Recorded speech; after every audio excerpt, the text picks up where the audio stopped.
Customer experience is often overlooked, but it's the cornerstone of sustainable business growth. So, in today's episode, we'll debunk the biggest misconception about customer experience and help you take the next steps to elevate it.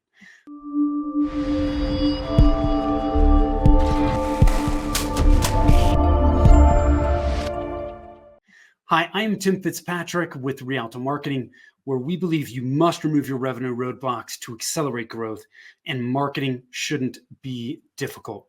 Thank you so much for taking the time to tune in. I am super excited to have Melissa Hawkenberry with me today from First Things First Training and Consulting. Melissa, welcome and thanks for being here. Thank you so much for the opportunity, Tim. Great to be here. Yeah, I'm excited to dig into this with you today. Before we jump into customer experience, I want to ask you a few rapid fire, help us get to know you a little bit. Are you ready to jump in? Sure, absolutely. Okay. Go ahead. When you're not working, how do you like to spend your time? With family, first and foremost. And then I like, I'll say bike riding, but I want to say easy bike riding. I'm not like the Denver, Colorado mountain bike rider. I like rail Yes. trail, that sort of thing. Really enjoy walking in nature, and I like reading. Love it. What's your hidden talent? I sing, which if you talk to people in my high school and college years, they'd be like, of course, Melissa sings. But I haven't done it in so long. I sang at friends' weddings. I've sung at family weddings and that kind of thing. But yeah, I'm a singer. That's sort of my unknown talent. What's the best piece of advice you've ever been given? That came from a geometry teacher in probably 10th grade.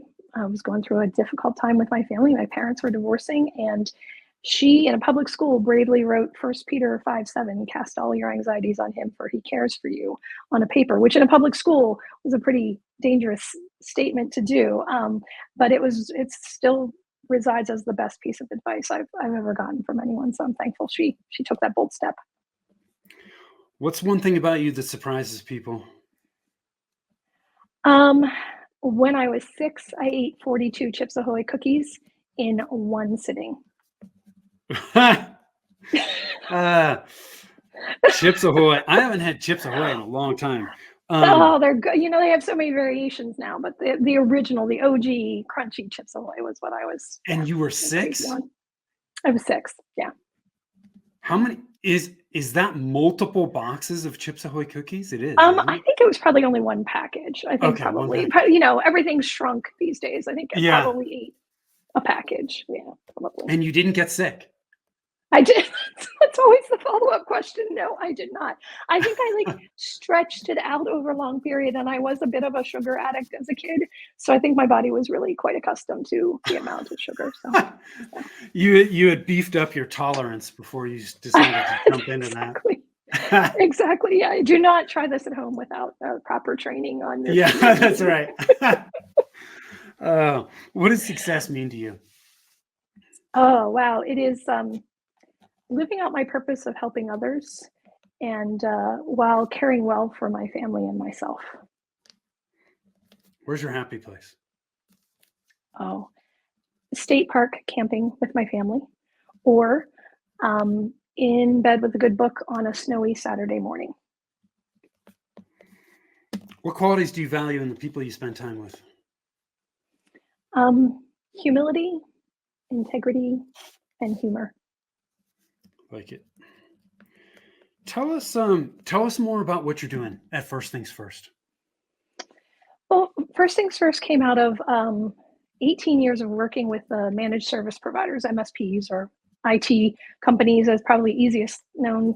And it came from finding so many people who were so passionate about technology and having the opportunity to work with them through a company called Autotask.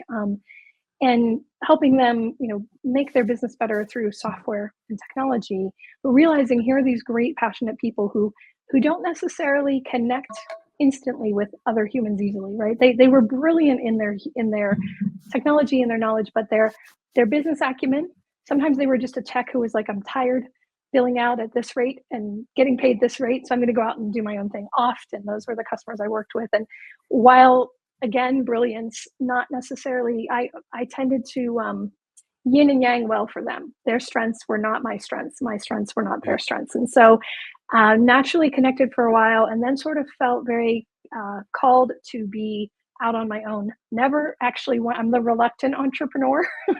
Never was like, someday I'm going to own my own business and take over the world. That was never on the docket for me. I was like, someday I'm going to retire with a W 2 and a nice pension. But instead, I looked at things in probably the seed was planted in 2012.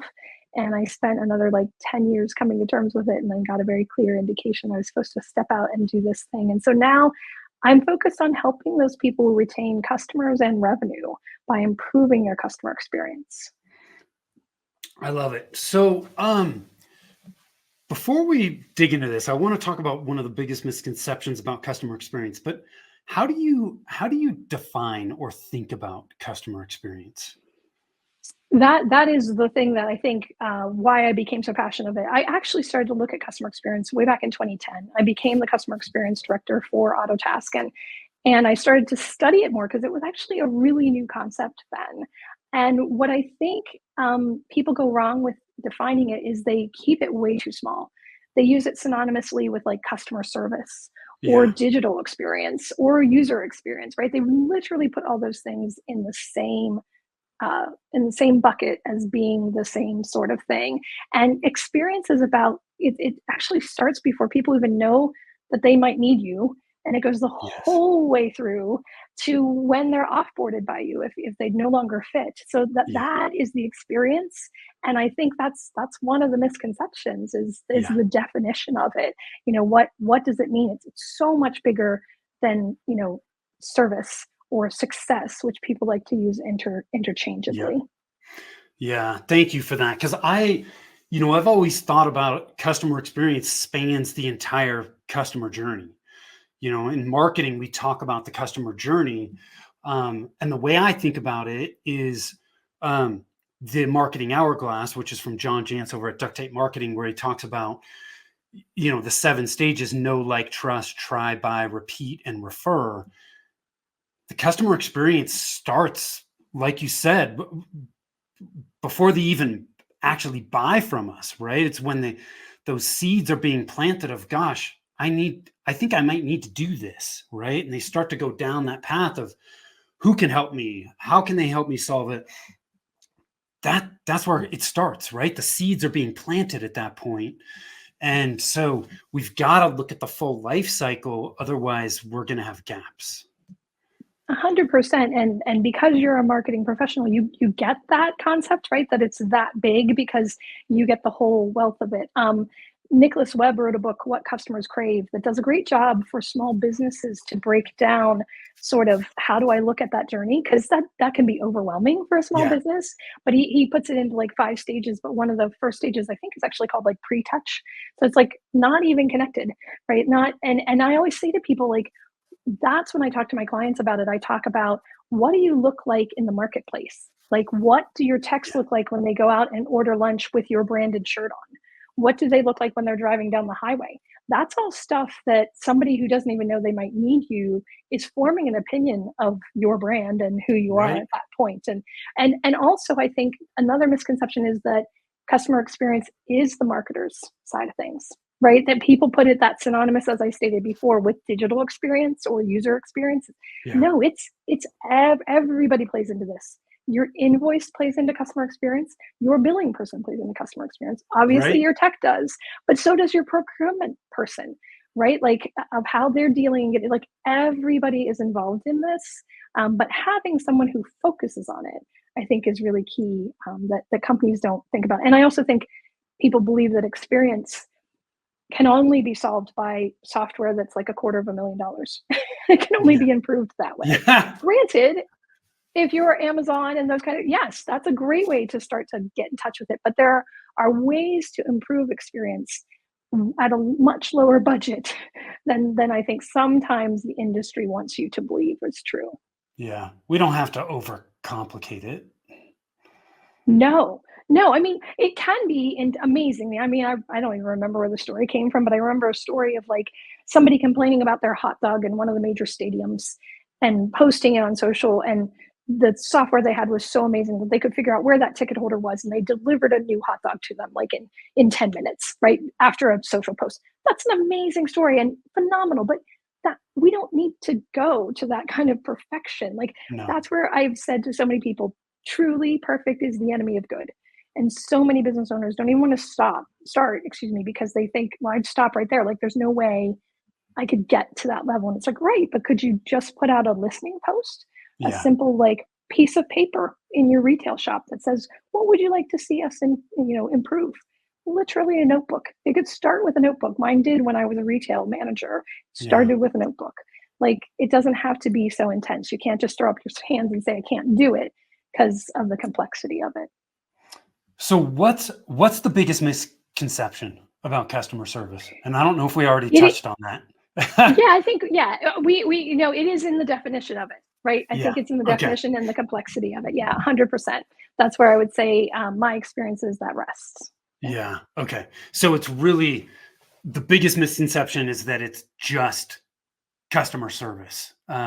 Yes. Yeah. Right. That they're synonymous. If you ask somebody, I'll say to people like, I'm focused on customer experience. It's actually one of the reasons that I've sort of stopped that conversation in when I talk about my business. I say to people, I'm focused on retaining revenue and customers.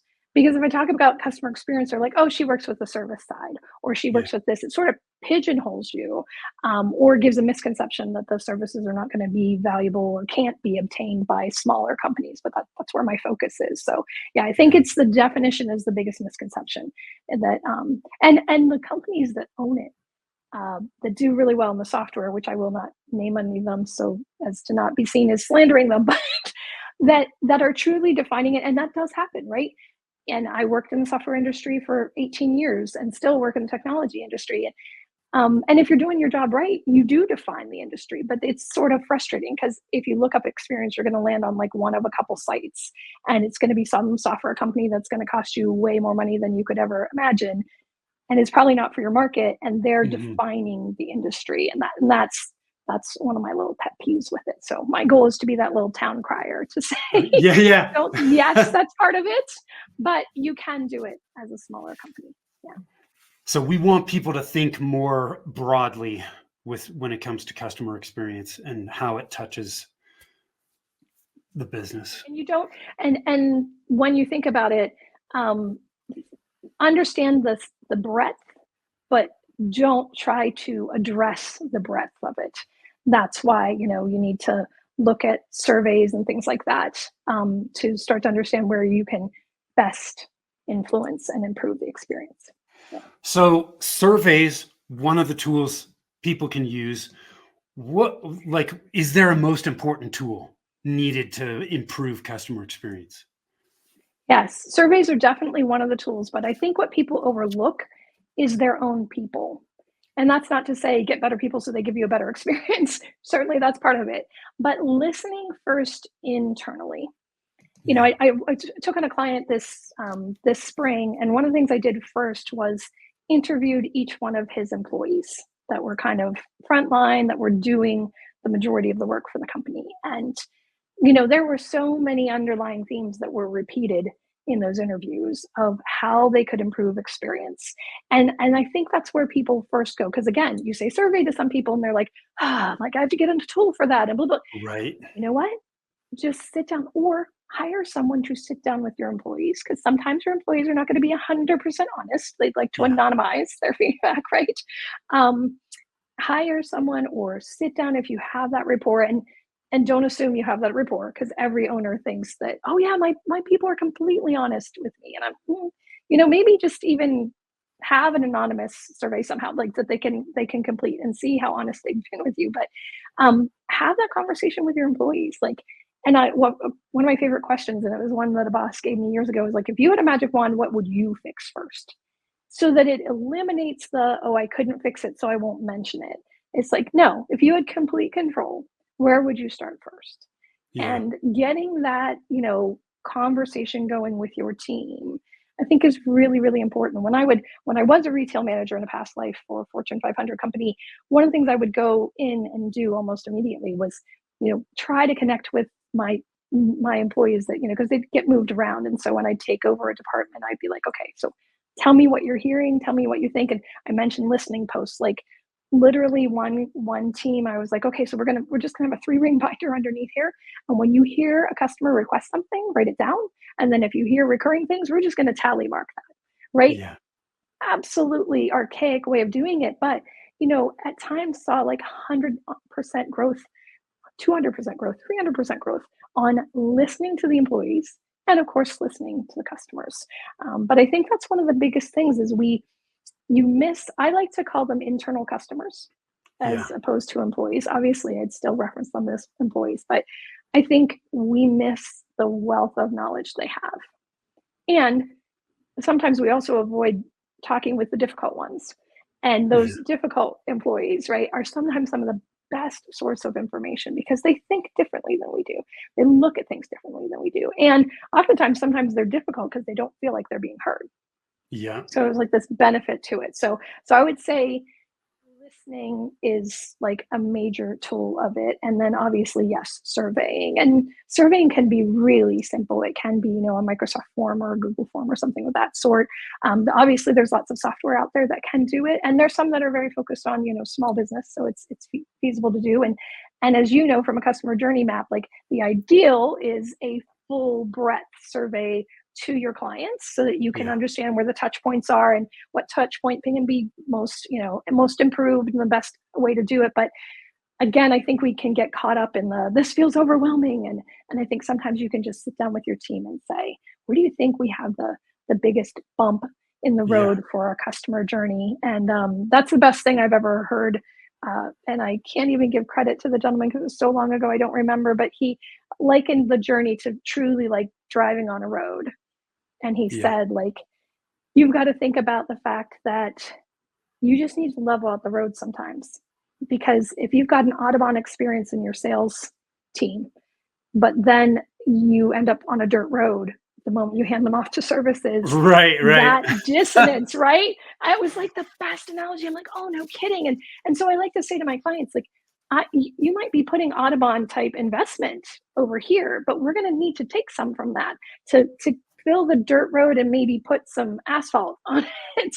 Yeah. So it's not a matter of like just spending more money. It's actually reallocating because if I can't make everything Audubon, the bouncing back and forth is where distrust. I say this with I actually was a guest lecturer at a college once, and I said something about like if you are dating someone and sort of trying to understand them, and they are consistently one way, and then all of a sudden they drop off and are totally different. What happens? And they're like, Right. well, I'm skeptical. I'm like, right, what have you lost? And they're like, trust. Exactly. Same thing happens with your clients. If you Yeah. can't give consistent, even if it's not perfect, it's not Audubon the whole way, it's interstate or it's appropriate secondary road, whatever you want to call it, but it's consistent and you set expectations. And I think that's the really key part of getting started with experience and using the tools you have to get a feel for what that looks like. Do you feel with surveys? I'm curious what you think about this because on the marketing side, when people ask about surveys, I always recommend keeping them as short and simple as possible. Um, the example I always give people is, and I can't even remember what company it was, and I wouldn't name it if I did, but I remember I was working with them, and it's like, hey, we're your valued customer. We'd love your feedback. Take this short survey. I start to take it and realize it's a 20-minute survey, and I'm like, nope, goodbye. Um, like, what are your thoughts on that? Like, how do we balance getting enough information while also not being so intrusive that it impacts the data that we're able to actually collect? Absolutely. I think we always have to first say there's always people that are never taking a survey, right? Right. You first have to go into it with that. Like you've got to Yeah. understand there's a bias here that you have survey taking people taking the survey. And that's why, listening posts and having other ways to collect data is important. But I fully agree with the short and sweet. I think I learned years ago that if I'm going to ask for something, I need to know what I'm going to do with it. Right? Because Yeah. there's a ton of stuff that people put in a survey that you're like, oh, that's a nice to know, but what are you doing with that? And I think when you think down, when you get your action plan of what what you would fix or whatever, you can almost go backwards. Like, hey, we want to pick 3 things that we think we want to focus on. Okay, then let's find 3 questions that are going to help us narrow that down, or maybe 2 questions each. But I think you're right. Like, the shorter, the better. The other thing I always tell people, and I presented on it at a conference over a decade ago, but your survey effort should be an effort at first that you can respond to.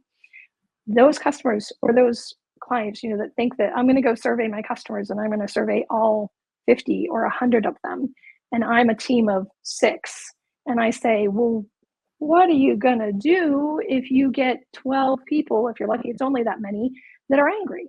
Like, how are you going to be able to respond fast enough to that issue?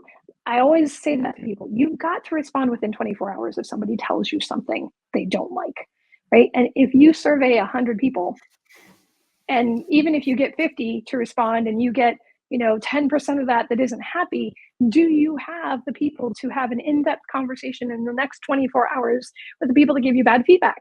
Because that's really what has to happen. I always say it's like, now we have it called Ding Dong Dash. It's that whole concept of like, I'm coming up, I'm ringing your doorbell, I'm asking you how you feel, and the moment you start to answer me, I'm running away, and you'll hear from me in a couple days, right? So that's an aspect of surveying I think people don't think about. Totally agree with short. I actually agree with a small subset. Try to do a random sampling, whatever. I mean, maybe it's only 10 clients if you have 100. And that may mean, but then you can write the personal email that tells them, hey, we're looking to improve on things. And would you give us, and take the survey, know how long it takes. Don't just throw out a random number. Be like, here's our 6-question survey that we will do less than 3 minutes. Would you give us that time or something of that sort? I think that's an effort to get some more. And then you can expand that, certainly. But the worst thing you can do is ask for response and feedback and then get bad feedback and do nothing with it for 2-3 business days. You really have to be on top of that stuff. The other thing that you mentioned too that I will second is you touched on, hey, interview, sit down, have a conversation with your employees, but you also said there's a benefit in having somebody like you come in and do it. I see the same thing on the marketing side when we do client interviews, when we do ideal client interviews. No matter how good of a relationship you have, their guard is up a little bit. They may not want to offend you. When you have a third party come in, their walls go down, and it's just, hey, just tell us your thoughts, right? And the other thing too is when you do this on a more regular basis, you know what questions to ask. You also know how to dig below the surface, because sometimes you get very surface level answers that aren't really very helpful. And if you don't do this on a regular basis, it's very easy to gloss over those things and not get as much value from the conversation as you could otherwise. Yes. I mean, people always teach service people. So, your tech people have always been taught, good tech people have been taught, never answer the first question, right? So it's like, it's the same thing when you're interviewing someone, never accept the first answer. It should be something, I love the phrase that I learned, to tell me more. Tell me more is such a phenomenal phrase, right? It's there's a little bit more to it. So tell me more. Or just knowing, like you said, knowing how to dig in and ask additional information or get additional information. One of my favorite phrases, people who know me are already saying it. They're like, Melissa's going to say, what questions do you have? Right? That is a phenomenal phrase because it does pull out questions from people for the reason that, do you have any questions, has an and tone to it that's like, could you possibly have questions? Because I just explained that really well. But what questions do you have has an assumed you have questions because I just gave you a lot of information. I would expect you have questions. And it's amazing the difference in results. But when you're interviewing, it's that kind of thing. So, you set up that tone of, well, what additional information do you have on that? Or what other experiences have you had with that? Or what way would you see we should fix? Like the Yeah. what seems to lead into better questions, and people don't always think to ask those. But when you're doing it over and over and over again, and you can see the power of certain questions, and then you can dive into it. I think you're right. It is just, there's insight to be had by having a third party, and there's just insight to be had by having somebody who's done it a lot more often Yeah. with a wide variety, of clients and employees and that sort of thing. And I think owners just have to, in my world, I always want to say there's just things that work better because you bring in somebody that does it all the time that can focus. Yeah. We all say that focus is good, but there's certain things work better for that. It doesn't mean they have to be a forever thing, but they're going to bring you greater return on that investment of time. Yeah. So Melissa, if people like what we've been talking about here and they want to take those next steps to start improving customer experience, what do they do? I think the first thing they can do is kind of brain dump what they believe their challenges are, right? And gather that kind of thing from their team, even. Like, where do you think our biggest challenges are? Because as you know, I'm speaking more to owners because that tends to be who I work with more. But as an owner of a business, you believe you have all that under your belt and you get it. But chances are, if you open that up to your team, you get a bigger picture. So have the conversation of how do you think we could best improve where we're going. And again, if you have an open team, try to have that. If not, you can sometimes bring someone else. Sometimes it can just be literally just a friend and be like, hey, if you're at a point where you're like, this is great, but I can't spend the money. Bring a friend in to ask some questions, or again, do a survey, do a forum where they can be a little bit more open, and you don't ask them to gather specific details about them, but gather information first. I think that's the first thing, and don't assume the biggest challenges. And then take a look at them, and hopefully you have a vision and a mission for your company, and you can align the challenges with that mission and vision and say, okay, if these are really and some goals, throw those in there as well, and objectives, and basically cross those things over top of each other. Like, look for the overlap in that Venn diagram of things, and say, okay, where is the sweet spot where it's a challenge and it's a focus for us, and we know that it's going to produce revenue if we need it, and it's going to help us achieve our goals. So it's not just, this is irritating to me and I want to fix it.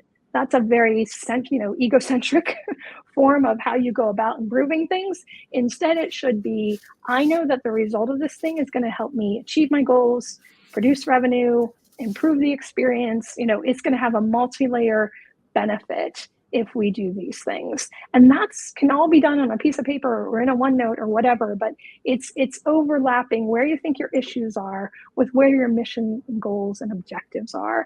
And then now, could some of those be wrong? They could, because you could see things that are those issues could start to really form into some specific areas that you're like, oh, well, this is an objective of ours, but man, 5 out of our 10 issues actually have nothing to do with that.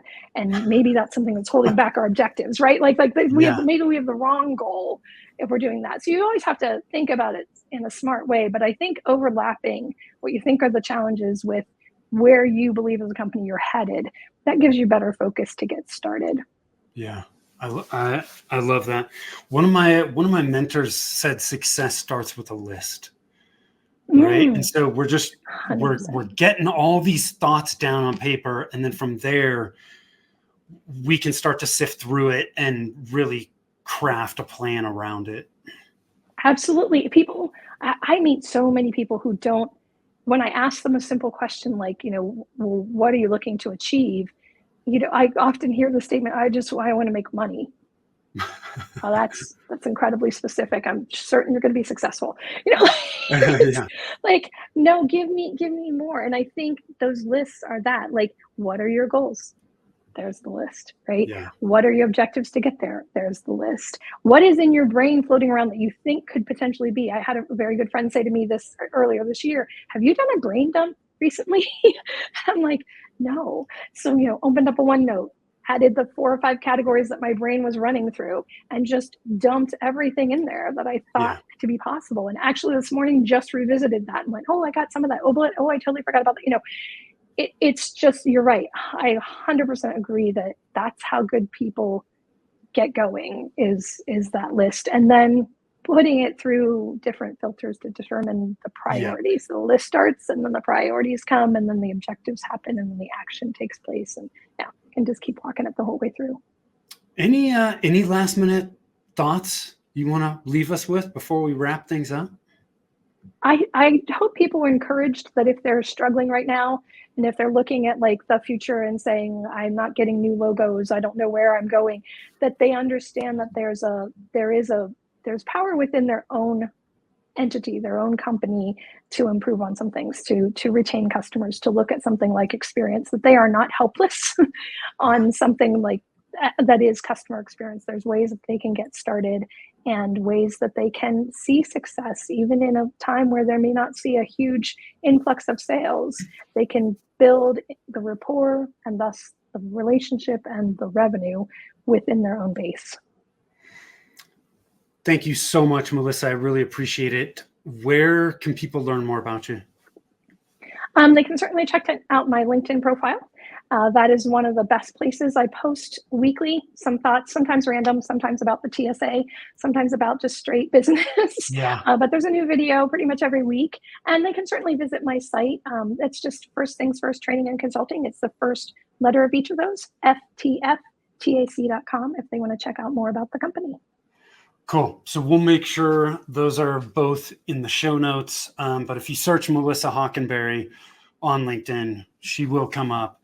Or head on over to our website. If you're looking to grow and you want to focus on customer experience, reach out to Melissa. I've had the pleasure of connecting her now with a few times. So I appreciate you. Those of you that are watching and listening, I appreciate you as well. If you want to connect with us, you can do that over at rialtomarketing.com. You can also identify which of the 9 revenue roadblocks are slowing down your growth at revenueroadblockscorecard.com. It takes less than 5 minutes. So head on over there as well. And till next time, take care.